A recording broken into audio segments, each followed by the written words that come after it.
How and why do we cough?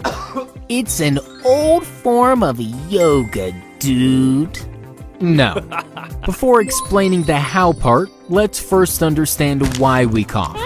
Coughing is body's protective mechanism which helps us clear our breathing passage of dust, microbes, irritants, etc. There are two types of cough, wet and dry. They may be caused due to common cold, flu, allergies, smoking, etc.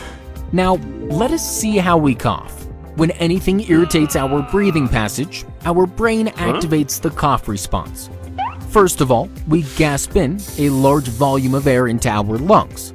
Next, the epiglottis closes off the windpipe. Then, the rib and abdominal muscles contract, putting pressure on the lungs. But as the windpipe is closed, the air can't move out, so pressure builds up. Finally, the epiglottis opens and air forcefully rushes out, carrying the irritant and thus producing a cough.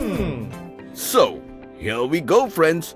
Next time you find yourself on a coughing spree, instead of getting mad about it, just thank your coughing reflex for protecting you from harmful particles.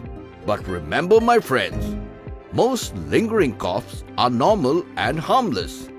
But if you can't figure out the causes on your own, or if your cough isn't getting better after a week or so, do talk to your parents or guardians about it and visit your doctor ASAP.